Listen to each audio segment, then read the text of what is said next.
നമ്മളിപ്പോൾ ഫ്ലോട്ടിംഗ് ബ്രിഡ്ജിലേക്ക് കയറി. അവിടെ നിന്നാണ് എൻട്രൻസ്. ഇപ്പോൾ 50 പേര് വെച്ചാൽ കയറ്റുന്നത്. എല്ലാവരും ലൈഫ് ജാക്കറ്റൊക്കെ ഇട്ടിട്ടുണ്ട്. വിസിലുണ്ട്. ഇപ്പം തിര വരുന്നതനുസരിച്ചിട്ട് ഇത് പൊങ്ങുന്നുണ്ട് നന്നായിട്ട്. പക്ഷെ ഇതൊരു നല്ലൊരു കാഴ്ചയുണ്ടോ നോക്കിയിരിക്കുന്നേ.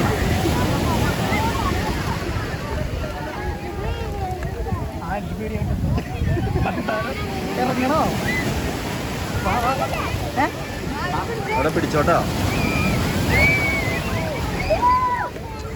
ഇത് പൊങ്ങി കിടന്നോളും, നമ്മൾ പേടിക്കേണ്ട കാര്യമില്ല. നമ്മളനുസരിച്ച് പൊങ്ങി അങ്ങ് പോകും, അത്രേ ഉള്ളൂ.